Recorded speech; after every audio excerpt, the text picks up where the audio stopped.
আমরা আজকে দেবদুর লোকাল কমিটির অন্তর্গত আমরা মোট 7টা পাড়াতে আমরা আজকে দূর টু দূর অংশগ্রহণ করছি আমাদের প্রার্থীকে নিয়ে।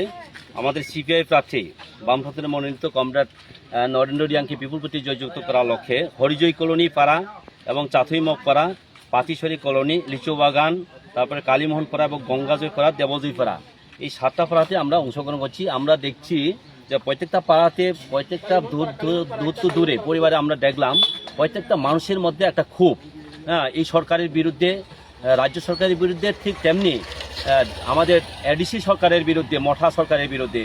তাদের দাবি হচ্ছে, তাদের অভিযোগ হচ্ছে পানীয় জল ঠিকমতো পাচ্ছে না এবং রাস্তাঘাট একদম কিচ্ছুই নেই, ভাঙ্গা অবস্থায় ট্রাভেল এলাকার রাস্তাঘাটগুলা, এবং পরিশোধিত পানীয় জল তো নেই, বিদ্যুৎ ঠিকভাবে থাকে না, এবং রেগার কর্মসংস্থান বলতে কোনো নেই, কাজ নেই। এখন ট্রাইবেল গ্রামে আগামী একটা মাসের পরেই আমাদের একটা বড় উৎসব হবে, মাস শেষ হবে, বছরের শেষ।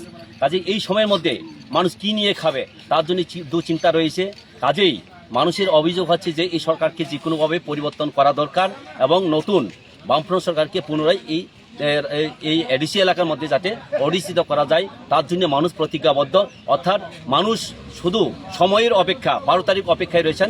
12 তারিখ গিয়ে তাদের বিরুদ্ধে, এই সরকারের বিরুদ্ধে, এই মঠা সরকারের বিরুদ্ধে তারা যোগ্য জবাব সেখানে দেওয়ার জন্য তারা প্রতিশ্রুতিবদ্ধ হয়ে আছেন, মুখিয়ে আছেন এখন।